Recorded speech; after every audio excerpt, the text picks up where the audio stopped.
John Ulzheimer is known as one of our nation's most recognized credit experts. Having worked for 28 years in the credit industry, John has become one of the most prolific speakers about credit and the go-to authority on answers to credit-related questions. Credit Countdown with John Ulzheimer. This is John Ulzheimer, and I am a consumer credit expert.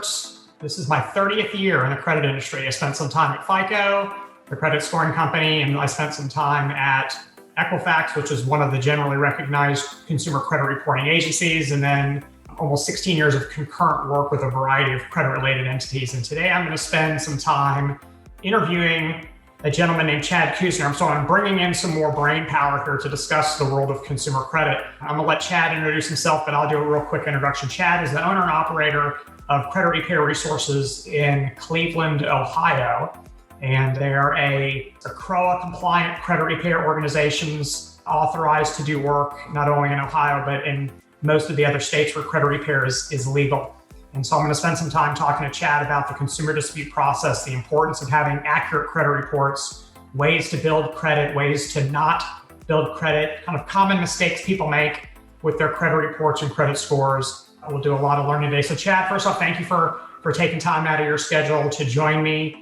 And if you want to just do a real quick introduction of yourself, that'd be fantastic to fill in any blanks that I may have missed. Yeah, I appreciate that. Thanks, John. So I have about 20 plus years myself in consumer credit and lending. I kind of got my start in finance doing residential mortgages. I did that for about a decade. And then back in about 2007, I saw a real need for the services of credit repair to be provided to consumers that need the help in a way that's ethical and compliant, because I needed it myself, actually. The whole reason I'm doing this, I was like the Cy Sperling, remember the hair club man? I'm not only a client or the president, but I'm also a client. Right. It's kind of how it started for me. I needed help and everybody said, don't use a credit repair company. I, in turn, found an attorney that did a great job, but his follow through was horrible.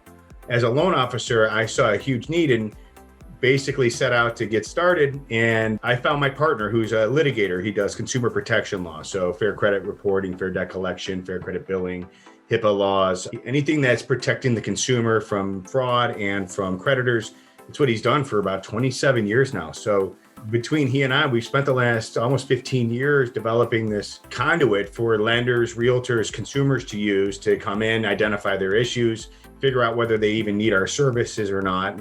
And if they do, hopefully get them with one of our advocates so that, they can really get somebody that's not just writing dispute letters for them, but somebody that's guiding them through this process. I mean, people, I think, John, they look at consumer credit, right, as just like one subject matter. But you and I know there's consumer laws, there's credit scoring, it's its own subject matter. The reporting aspect, encoding, and all of that is completely different. So when you have three huge chasms of information and a consumer that's gone through some sort of an event, it can be difficult. So we really try to get them with someone that is trained, that understands all these dynamics, and that can help make sure they make it as little missteps as possible during the process. And that's always one of the things that frustrates me is that when people ask what I do, I tell them I'm a credit expert, and then I think they immediately think that, oh, well, you know how to read a credit card statement. And they don't understand that this is, even though kind of you and I collectively have about 50 years of experience in this space, there's still tons of stuff that we don't know. And because the environment is ever changing and the tentacles go so deep into other aspects that people generally don't think about. You mentioned we do more than just send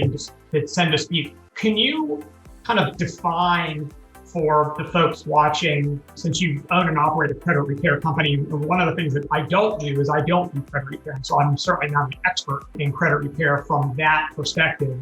I mean, I certainly understand enough about it to be dangerous, but from an operational perspective, from someone who actually does credit repair, can you explain exactly what credit repair is versus what it is not?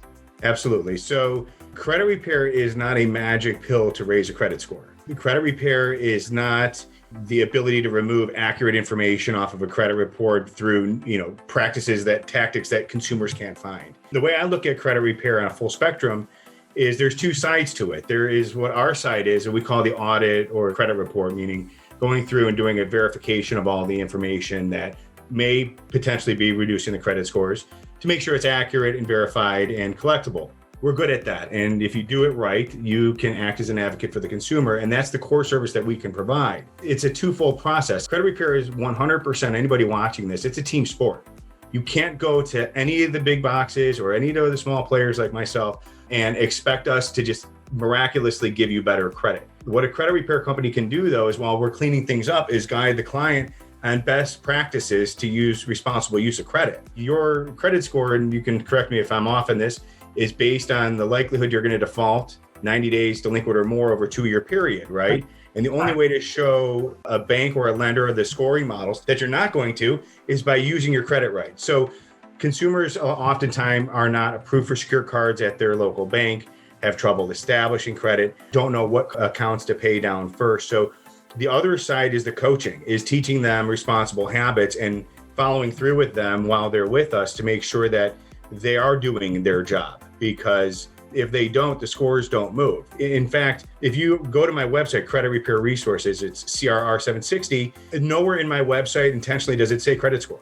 I don't even mention it. It's not something that I advertise. I know you're coming to me for a higher credit score, but that's not what we do. So between the efforts, it's kind of like diet and exercise, credit repair. I use a huge analogies all the time with this, but you can not eat a lot and not exercise, lose weight and not be in shape and not be healthy. You can work out all the time and gain a ton of weight and be fat and strong. But in order to have that healthy profile, you have to be able to eat right and exercise in the right dynamics and get done. So in essence, a good credit repair company is like an excellent personal trainer. There's 3 generally recognized credit reporting companies, and they all will acknowledge that they have somewhere between 220-ish million files in their system. So, multiply that times 3, that's, over 650 million consumer credit reports that are in commercial circulation at any given time. That's a big deal. I mean, the majority of people in this country who are over 18 who have ever had any relationship with a lender have a credit report of some variety. And so obviously credit reports are very important because of the basis for your credit scores, and you're going to rely upon them for decades longer than you're relying on your college diploma, the value of your diploma.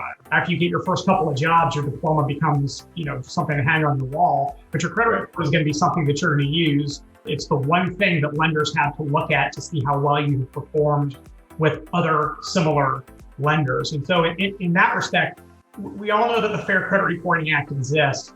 What type of rights do I have as a consumer who has a credit report to expect accurate information and to challenge information that I feel is either incorrect or is outdated and cannot be on my report anymore? That's a great question. On my website, it says one of our taglines is your credit report is your resume to the financial world, right?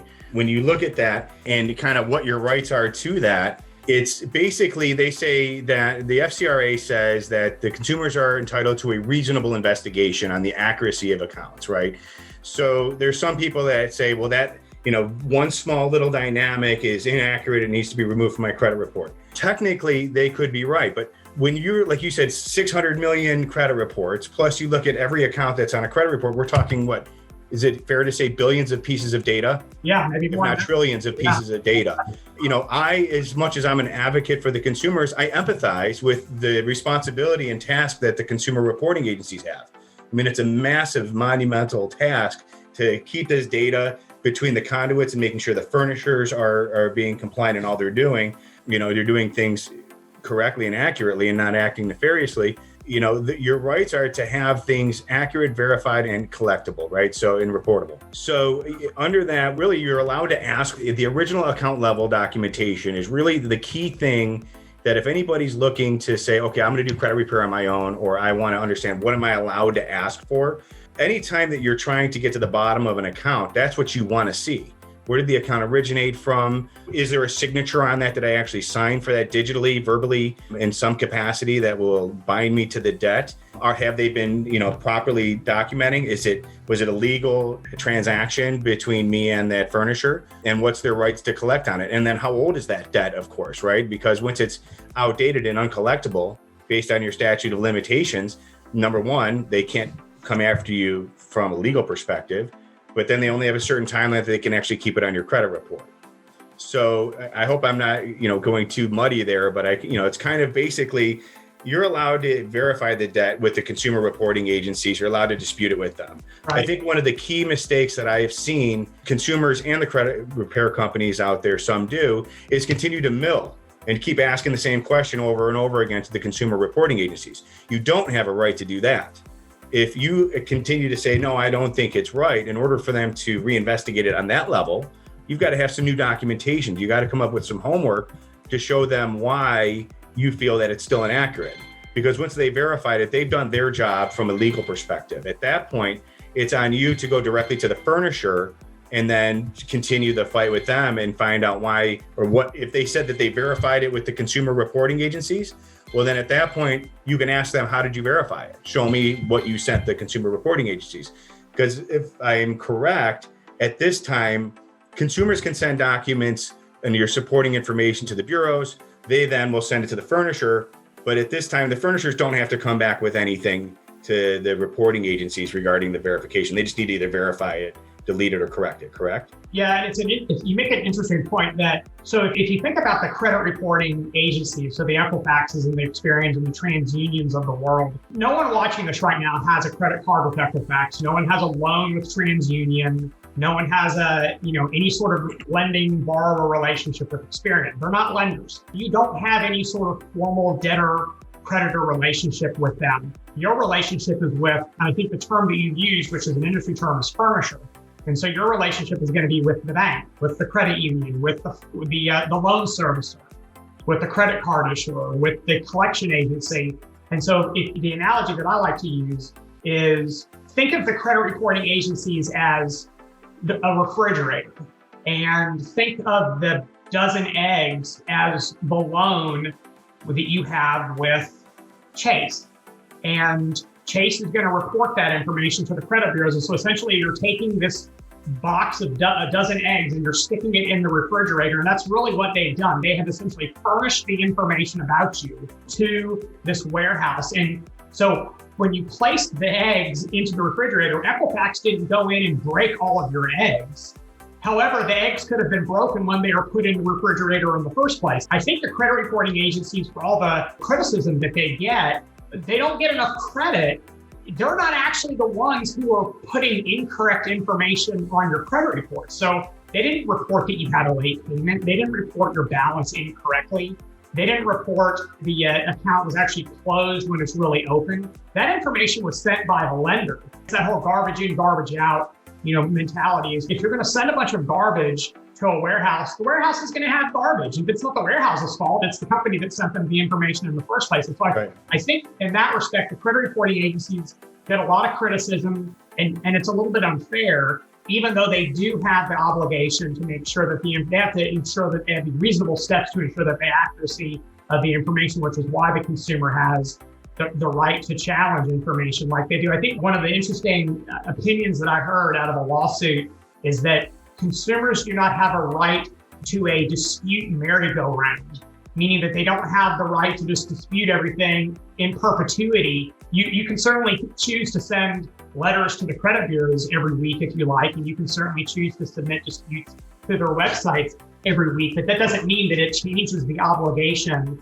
of the credit bureau to do anything different than they're already doing, simply because you're burying them with this kind of merry-go-round of dispute letters. So in that respect, I can kind of see how there's a little bit of a kind of a counter argument that the industry can rightfully make, that a lot of the disputes they get, if they are coming from these, what I think you call them mills, is that, maybe the first round is a valid set of disputes, but, rounds 2 through 36, when you're disputing the same exact thing, I don't know. I mean, in my mind, it's not terribly reasonable to expect any sort of different outcome if you just keep pressing the same exact button over and over again.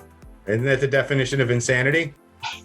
To do the same thing over and over and expect a different outcome. That's right. It's interesting because you say, as far as garbage in, garbage out, one of the things that I do think that NCAP, if you remember the National Consumer Assistance Plan, two things that I think tried to get right was, one is to improve the qualifications the furnishers must meet in order to be able to furnish their data, based on, was there testing based on their systems, right? Yep. And a demerit system. So the more infractions you get, you can lose the opportunity to furnish to the bureaus. The other thing was, and I don't know, you can maybe update, but I know there was supposed to be an empowered individual that you can escalate a dispute to, or somebody inside the bureaus could.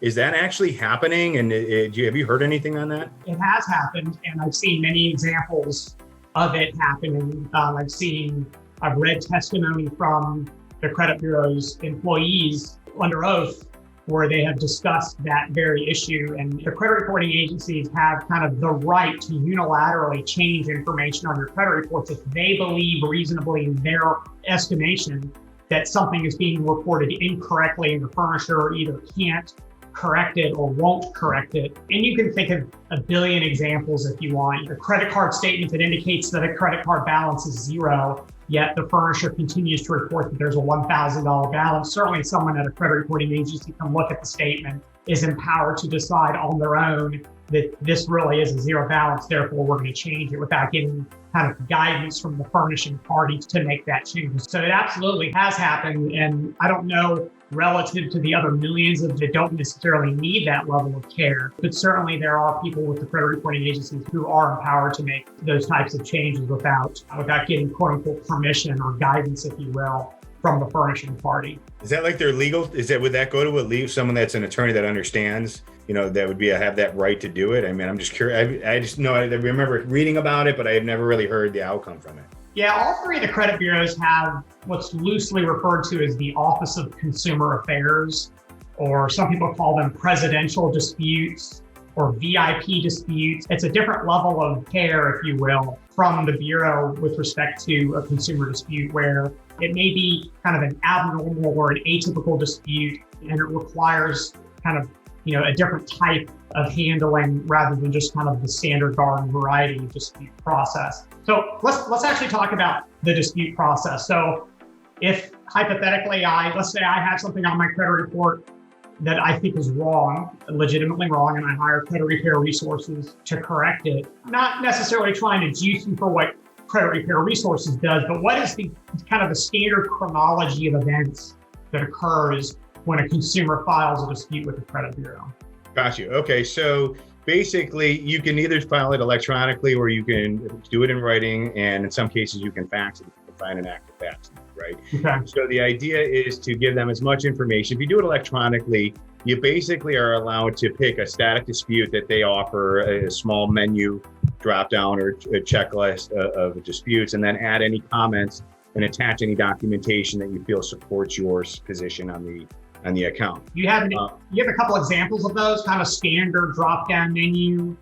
Not mine. I do not owe this. Okay. The balance is inaccurate, I believe is maybe one of them. They're just kind of garden variety. We call them generic disputes. And then if you have additional comments, you can add it there and then attach your documentation, and then you can send it off. What we do here is kind of take it one step further. When we are interviewing our client, we call it a discovery call. And when we initially scrub the credit report, by the way, when you're going through a credit repair process, if you're using a third party, you're supposed to have them involved. You're supposed to be involved in creating these disputes. If a credit repair company just generically picks the disputes for you, that's not you initiating that dispute. It's supposed to be you that's helping create the dispute. So we do a discovery call where we listen to their side of the story. Oh, I don't remember having that Verizon account, or I didn't owe them that much. And we get that static dispute. From there, what we're going to look for is anything technically that might be misreporting across the three consumer reporting agencies, so we can identify those technical misreports. Again, we're advocates for the consumer. I'm just applying the protections. From there, we then look for any OALD, any original documentation that we're allowed to ask for. So if you're doing it yourself or using a company, the more questions you ask about something, the more opportunities you have to have success. So we try to stack the deck in behalf of the consumer. From there, we then send the letters to the consumer reporting agencies, and then they take them, they input them into the eOscar dispute system, right? And it goes into eOscar. That information is then transferred directly to the furnisher, and they actually get a data. Every day they get a feed, I would imagine, that shows all the new disputes. And then somebody inside the company who is in charge of that actually will then research probably on one screen has their debts or their collections that they have in their system. They look at that and they try to source what they're trying to answer those questions. At that point, they can either update, they can delete, or verify the information electronically and send that information back to the bureaus. And then the bureaus then will, you have always given me that term, they'll parrot that information back to you and tell you what the furnishers all had decided. You're supposed to, which we haven't seen any client get lately, within 5 days, the receipt of the disputes by the consumer reporting agencies that they have them and are working. Isn't that the responsibility of them? Yeah, normally you get something like, especially if you're filing it online, you'll get like some sort of an auto response letting you that they've received your dispute. Right, but aren't they supposed to mail you something too if they get it within 5 days? Isn't that? I don't know about mail. I know that COVID has thrown a little bit of a monkey wrench in the processes across the board a little bit. So I'm not exactly sure if that has changed because of COVID or if the obligation is just, some sort of an email type of communication or if it really is via letter. I know that for me, when I've had to dispute items on my credit reports in the past, I've always done it using good old-fashioned US mail. I've never filed them online. I've always got something back from them in writing every time. You mentioned that, like I say, we send everything in writing. This is not for any other reason, but my partner who's been a litigator said, I have a paper trail on everything that I do. I want to make sure that it's going out in the mail so that, that we have that record. And we can also be a lot more detailed in the way that we're asking for information. But, once that information, kind of getting back to the due process, once the information is pushed back to the reporting agencies and they send it to you, there's a timeline that people are forgetting. And right now it's a little bit different. Normally it's a 30-day window, right? Statute of limitations for dispute resolution, where they have basically 30 days to get an answer from the data furnisher to have that answer. Plus you have processing and mail time. So typically, if you dispute something on your credit, you're going to want to wait 40, 45 days before you pull any panic buttons. And I'm going to say this, over the last 3 to 4 months, I think during COVID, mostly, we have seen a tremendous drop off in results. We are seeing less and less information coming back with updated credit reports. And I don't know if it's the US mail, but what we've started doing with select clients is having them call 10 days after we ship their round one letters to ensure that the letters have been received and are being processed. So if you are working it on your own, you definitely want to make sure you're following up and don't take for granted that they're being received. And that's not necessarily the agency's fault. It could be the US mail. I mean, I can tell you, like January, this Monday, I had a stack like this of mail in my mailbox. I'm like, that is not 1 day's worth of mail. Yeah. So you really want to watch that. And then through the CARES Act, currently, even though they didn't really necessarily amend the FCRA, from what I understand, though, during the pandemic, the consumer reporting agencies have been given a leniency from 30 to 45 days now. So it could actually be almost 2 months before you actually see your results. So, I think a thing that people need to kind of going back to my eggs in the refrigerator comparison is that if you're challenging something with a credit reporting agency, Equifax doesn't have your original loan documents that you had with Chase. Chase has that stuff. So I think you also have to keep in mind that when you file a dispute with a credit bureau, which is why it's called an indirect dispute, is you are essentially indirectly challenging something with the furnishing party, because the credit bureau has to go back to the furnishing party and ask them, hey, look, Chad said this account isn't his. We don't know if it is or isn't because we don't have the information regarding your relationship with Chad. Can you look in your system and verify whether or not it is his account? And if it's not, do you want us to delete it? Do you want us to modify it? What do you want us to do with it? And so not only is you have the issues, COVID issues with the credit reporting agency, but you also have the COVID issues with the furnishers. So really you have the effect of COVID is not just with the credit bureaus, it's also with the 10,000 plus companies that send information. I didn't even think about that. That's a great point. Yeah. So they're short-staffed. They have, remote staff working. The branches are closed. Right. You got people working from home. You got people doing light. You have all sorts of issues. And so, I think it's reasonable to expect that there's going to be some. I'll give you a great example. Today, as in this morning, I went to the IRS's website to get an EIN number, which is basically a taxpayer identification number for a small business, so I could open up another checking account, another commercial checking account for a different business venture. Well, I got a message when I tried in the past, and I've done this many times. I've got multiple EIN numbers. The IRS is glad to give you an EIN number. Trust me, they want you to have an EIN number. You'll get it back within 10, 15 seconds after submitting your information. I got a response back saying, well, you're going to have to call and speak to someone to get an EIN number. I said, all right, that's fine. So I called, I waited on hold for half of an hour. They told me I had to fax it or mail it and they'd get back to me within 3 months. So, and this is all COVID related, right? So things that used to happen like that are taking a long time, even things that you think are really, really simple, like verifying whether or not a credit card belongs to you, verifying whether the balance on your collection is actually zero. So I think there's more, kind of the wizard behind the curtain. There's a lot of stuff that used to go on that isn't necessarily going on right now because of the impact of COVID. So, but the good news is that consumers still have these rights. And the right to challenge information on the credit report isn't gone. It hasn't been suspended because of COVID or the CARES Act amendment to the Fair Credit Reporting Act. And once all this COVID nonsense goes away, hopefully things get back to normal and these disputes can be processed the Credit Reporting Agencies Trade Association has gone on record repeatedly indicating that their records show that most consumer disputes take about 15 days. Obviously not COVID era. So those aren't COVID era statistics, but in the normal non-COVID world, a couple of weeks is generally how long it's taken, at least according to the Credit Reporting Agencies Trade Association. That's what they're telling people.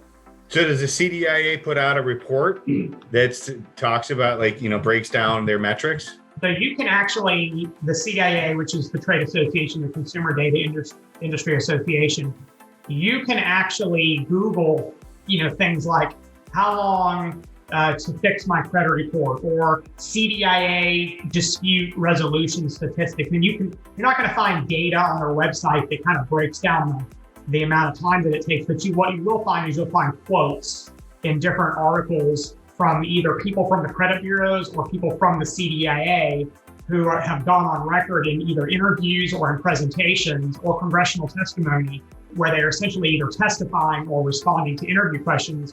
How long does it take to get for disputes to be handled? And, across the board, they say essentially the same thing, which is, it's a couple of weeks. Interesting. I'm gonna do that. I'll be Googling. I have tons of that stuff for different work, different types of work that I do. So, to kind of get back on track, we got just a few more minutes, and I really appreciate you taking the time. My pleasure. To do this. So we've kind of talked about the credit reporting side of it. But I think most people, when they think about credit quality, they think their mind kind of naturally pivots to the credit score, right?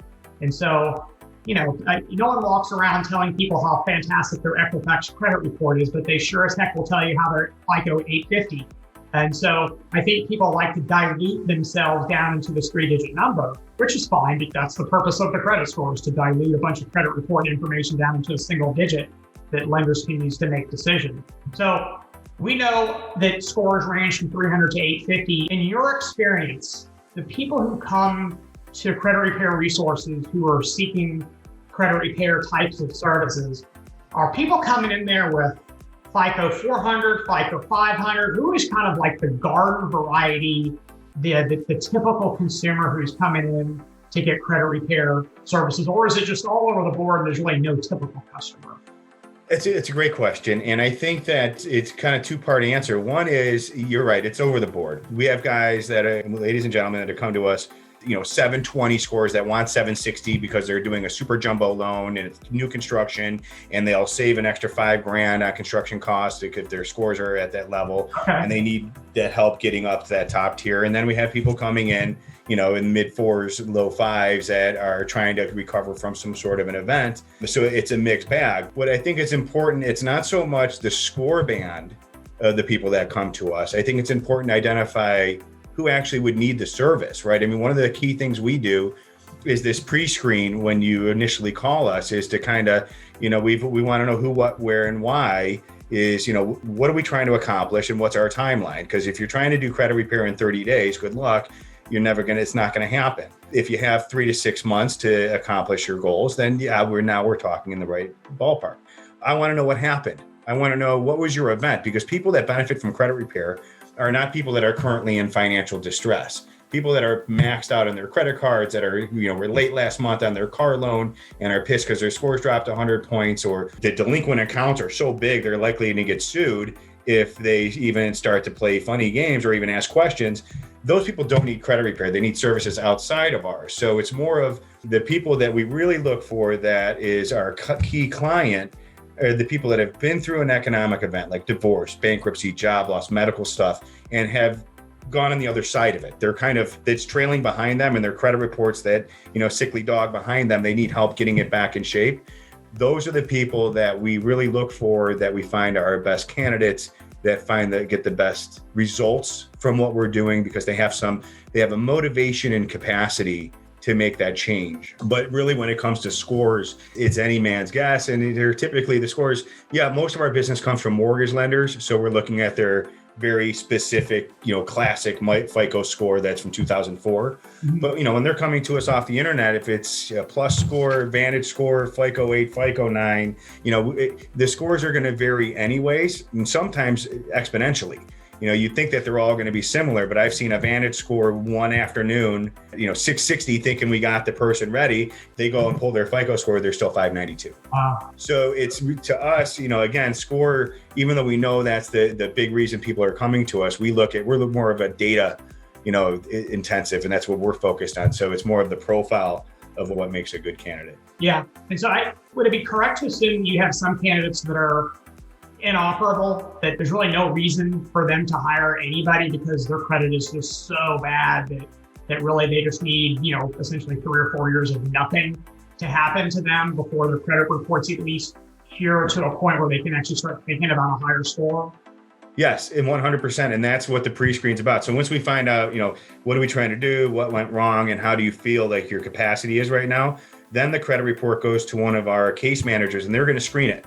And they either stamp it, yes, we like the file, we think we can help the consumer, or no, this is not a credit repair issue, this is a financial issue. If they're not a credit repair candidate, we will suggest, hey, listen, bankruptcy is a function of our economic system. It might be a good idea for you to get consulted. I can refer you if it's somebody in our state. If not, you might want to go to AVO and look and see if you can find an attorney locally. If they seem to have real maxed out cards or a lot of debt, but they still have an income, I might refer them to the NFCC, which is the National Foundation for Credit Counseling. They're not necessarily the counselor, but they will refer them to somebody locally that can help them. We want to give them the right help, but yeah, if they're not in the mold, we kick them out. And because the last thing we want to do is take somebody in, put them in our system for 6 months, take their money, and then their scores are no better, their profile's no better, and now they're out whatever they spent with us. And that's really what regulators don't like about my industry is, taking money from people that are in financial distress when you can't help them. Yeah. So we work very hard to make sure we do a screening on the front end, kind of like a loan approval. We're not just going to take your credit card without seeing a report. And we won't even look at Credit Karma. You get 2 of the 3 consumer reports there. You don't get Experian, and it doesn't give us the whole picture. I like to call Credit Karma, while I'm talking about it, Sesame Street for credit, because it distills the information down so well that a 4th grader can log in and basically understand what's going on. But for somebody that's looking to help the consumer and be an advocate, I need to see detail. Yeah. Where, Identity IQ and my FICO will give those more details, a larger detail. And even better, if the consumer gets the report from a mortgage lender, they get what's called a consumer disclosure. If we can see that actually gives even more detail sometimes, so we can really dig into the report. Right. Okay. Thank you to you for taking your time. Credit Repair Resources. Give me the website again, please, Chad. Yeah, it's crr760.com. And I can give out my direct dial. If anybody has questions, you're more than welcome to call. Yeah. It's 216-245-1115. We're here 6 days, and I wouldn't be the one helping you with your credit, but I'm happy to talk to answer your questions. But I can promise you the case managers we have here, I like to call them super smart. They're really good at what they do. crr760.com. Mm-hmm. Okay. My father would say, that's a website, right? And if you just type in Credit Repair Resources, it should drop you in. We've got a pretty good Google existence too. Okay. Yeah, just for the record, we can stipulate that all of my questions were awesome. Yeah. Hopefully my answers were okay. They were great. Hey, thank you, Chad. I appreciate you taking the time. And folks, I hope you learned something. If you have any questions about credit repair and we didn't answer them here, you can contact Chad, or you can leave some comments in the section below, and we'll do our best to answer them. Thank you again for watching. Have a great rest of your day. Have a great weekend. For more videos and credit tips from John Ulzheimer, go to www.tradelinesupply.com.